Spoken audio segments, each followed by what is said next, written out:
प्रधानमंत्री नरेंद्र मोदी 2 दिनों के दौरे पर जापान में मौजूद हैं। टोक्यो में आज उन्होंने भारतीय समुदाय को संबोधित किया। आज सुबह इंडो पैसिफिक इकोनॉमिक फ्रेमवर्क के लॉन्च पर उन्होंने आर्थिक चुनौतियों का कैसे सामना करेंगे इसका एक रोड मैप पेश किया और हिंदुस्तान ने अगले 25 साल का लक्ष्य तय कर लिया है। भारतीय कम्युनिटी को आज उन्होंने ये बताया, हिंदुस्तान अगले 25 साल के रोड मैप पर काम कर रहा है। भारत चुनौतियों का समाधान ढूंढता है। जापान से हमारा रिश्ता अध्यात्म का, जापान से बुद्ध और बौद्ध का नाता, 130 करोड़ भारतीयों का सपना हमारा लक्ष्य है। साथ ही प्रधानमंत्री नरेंद्र मोदी ने यह भी कहा कि मैं मक्खन पर नहीं पत्थर पर लकीर खींचना पसंद करता हूं। भारत ने मुश्किल समय में पूरी दुनिया की मदद की, वैक्सीन दी कोरोना काल में। सरकार लोगों के जीवन में सकारात्मक बदलाव का माध्यम बनी। प्रधानमंत्री नरेंद्र मोदी की बड़ी बातें, हाई स्पीड रेल जापान के सहयोग का उदाहरण है। दुनिया का 40% कैशलेस ट्रांजैक्शन जो है वो भारत में होता है। दुनिया भारत का सामर्थ्य अच्छी तरह देख रही है। भारत 25 साल के विकास के रोड मैप पर आगे बढ़ रहा है। भारत में डिजिटल क्रांति आई है। डिजिटल नेटवर्क भारत की सबसे बड़ी ताकत है। प्रधानमंत्री नरेंद्र मोदी ने आज एक बड़ा संदेश देने की कोशिश भी दुनिया को भारतीय समुदाय के संबोधन के जरिए देने की कोशिश की। डिजिटल लेन देन में भारत की 40% की हिस्सेदारी है, यह भी बताया। हमने भारतीय नागरिकों के हितों की रक्षा की है। अपने सरकार की जो उपलब्धियां हैं उसको भी गिनाया। प्रधानमंत्री नरेंद्र मोदी ने खादी का जिक्र किया कि भारत जो है, भारत की खादी अब ग्लोबल बन चुकी है। खोए हुए विश्वास को फिर से हासिल किया। भारत और जापान के रिश्तों पर भी आज प्रधानमंत्री नरेंद्र मोदी ने कहा कि ये रिश्ता आध्यात्म का,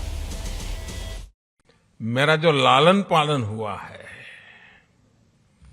मुझे जो संस्कार मिले हैं, जिन जिन लोगों ने मुझे गढ़ा है, उसके कारण मेरी भी एक आदत बन गई है। मुझे मक्खन पर लकीर करने में मजा नहीं आता है, मैं पत्थर पर लकीर करता हूं। और हमारे साथ मेरे सहयोगी विकास भदौरिया इस समय जापान के टोक्यो में यानी ग्राउंड जीरो पर मौजूद है, जहां प्रधानमंत्री नरेंद्र मोदी ने भारतीय समुदाय को संबोधित किया। विकास भदौरिया मुझे दिखने भी लगे हैं। विकास, जो भारतीयों का प्यार प्रधानमंत्री मोदी के लिए है वो तो किसी से छुपा हुआ नहीं है। मोदी मोदी के नारे लग रहे थे, लेकिन मेरा सवाल यह है कि जो संदेश आज भारतीय समुदाय को संबोधित करते हुए प्रधानमंत्री मोदी ने दुनिया को दिया कि भारत जो है वो डिजिटल क्रांति है, 40% डिजिटल डेटा जो है वो भारत में इस्तेमाल होता है, ये एक बड़ा संदेश। जी देखिए, ये तकरीबन 1 महीने पुरानी स्टोरी है और ये जो डिजिटल आंकड़े जारी हुए थे वो लोगों को नहीं पता है, इसलिए बार बार प्रधानमंत्री अलग अलग मंच से उसका जिक्र करते हैं ताकि लोग जान सकें कि भारत अब पिछड़ा देश नहीं है।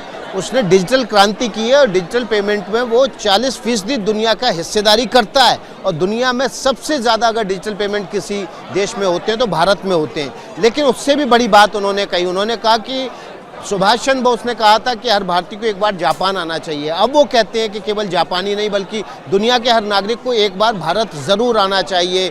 भारत जो है अपने आप में संपूर्ण संस्कृति है, ये बात उन्होंने कही। देखिए, यहाँ प्रधानमंत्री नरेंद्र मोदी के भाषण के बाद यहाँ पर तमाम भारतीय समुदाय के लोग हमारे साथ यहाँ पर इकट्ठे हैं, उनसे बारी बारी से बात करेंगे। सबसे पहले असद का रुख कर लेते हैं।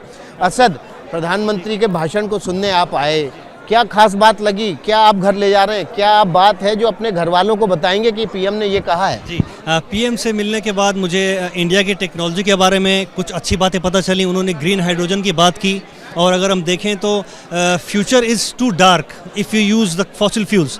तो हमारे अपने इंडिया में ग्रीन हाइड्रोजन के प्रोजेक्ट्स चल रहे हैं, ये बहुत अच्छी बात है। और उसके बाद डिजिटल पेमेंट की बात हुई तो hydrogen which is energy plus economics, that's I believe a deadly combination.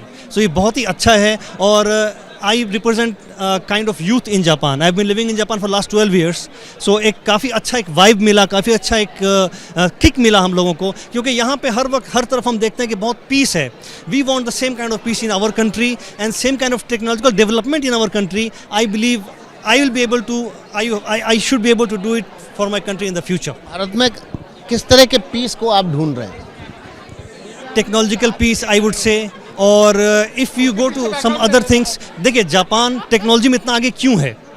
Because यहाँ पे लोगों को टेक्नोलॉजी के सिवा और कोई चीज़ से मतलब नहीं है। लेकिन हमारे मुल्कों में I would say that because of some foreign powers, our neighbours, और I would not take the name of any country, वो लोग कुछ इनस्टेबिलिटी लेके आते हैं। तो अगर हम इन बातों को भूल जाएं और हम अपनी कोर टेक्नोलॉजी को अपने देश की उन्नति के लिए लगाएं, तो I believe we can leave Japan way behind and we can go much ahead. सीधे सीधे कह रहे हैं कि हिंदू मुसलमान, मंदिर मस्जिद, इसके झगड़े को दूर कर लो और तकनीक बिल्कुल ऐसे ही करना चाहिए, क्योंकि देखिए हिंदू मुसलमान, मंदिर मस्जिद, ये चीज़ें हमारे दिल से बहुत करीब हैं, क्योंकि हमारा जो मुल्क है ये एक मल्टी कल्चरल मुल्क है और हम इंडियंस थोड़े से बेवकूफ़ भी हैं। जब हमारी इस बात में बात आती है तो हम टेक्नोलॉजी भूल जाते हैं, लेकिन जापानी बड़े चालाक होते हैं, ये कोई कभी रीजन की बात नहीं करते, ये सिर्फ टेक्नोलॉजी की बात करते हैं। आई वुड से आई वर्क इन निसान में कितने top engineers including myself are from India. We are kind of running the company in technological field. अगर हम बैक टू इंडिया जाकर और अपने मुल्क के गाड़ी की कंपनियों में काम करें तो कितना अच्छा हो, है कि नहीं। इसीलिए अगर हम इन चीज़ों को भूल जाएं और directly concentrate towards the technology, we believe and I believe that India has the capability to become 10 times more better than Japan, not only 1 times. आप ये कह रहे हैं कि ज्ञानवापी के मसले पर जो कोर्ट में चल रहा है, कोर्ट का जब फैसला आ जाए उसको सब माने? सब माने, क्यों कोर्ट सुप्रीम है, कोर्ट एक सुप्रीम चीज़ है। अगर ज्ञानवापी, मैंने वैसे उस बारे में ज़्यादा पढ़ाई नहीं की है अभी और मैंने ज़्यादा न्यूज़ नहीं देखी है, लेकिन अगर जो कोर्ट फैसला करती है उस पर सबको राज़ी होना चाहिए। देखिए असदुद्दीन ओवैसी के जो बयान हैं वो लोगों को ऐसा लगता है कि भड़का रहे हैं, खासतौर पर समुदाय। प्रधानमंत्री मोदी के दौरे से क्या उम्मीदें देख रहे हैं? मैं फिर से अर्ज करूंगा इंडिया के यूथ से कि वो टेक्नोलॉजी की तरफ ज्यादा जोर लगाएं।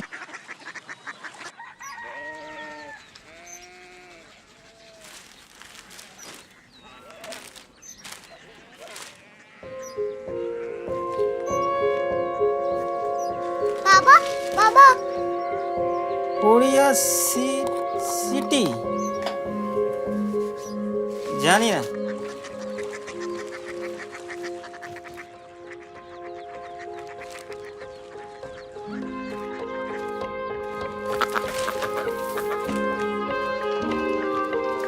Korea city?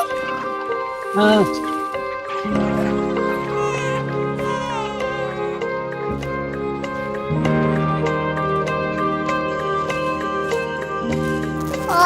कोरिया सिटी कहाँ पे है? शहर अंग्रेजी लगे हैं।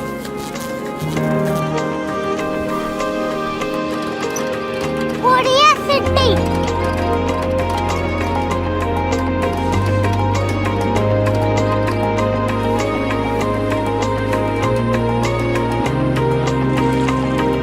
वो बहुत दूर है।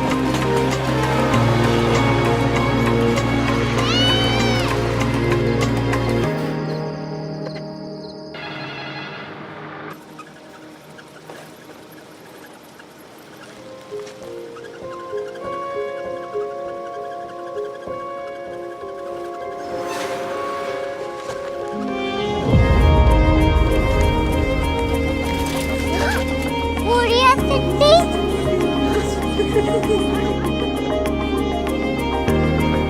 दुनिया को बोलना नहीं, कुछ लोग बड़े होते हैं। कोरिया सिटी कहाँ है? प्रोफेसर साहब को पता होगा। हो, ये छोटा वाला ग्लोब लगता है और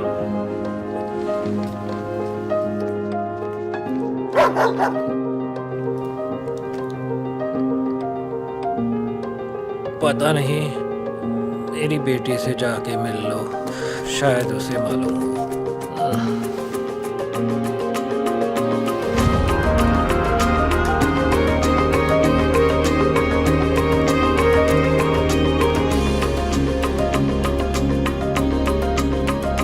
हाय, बाबा ने भेजा है। Come here. Korea city. Korea city नहीं, क्यूरियोसिटी। वो क्या? That's what brought you here, जो तुम्हें यहाँ तक ले आया। क्यूरियोसिटी।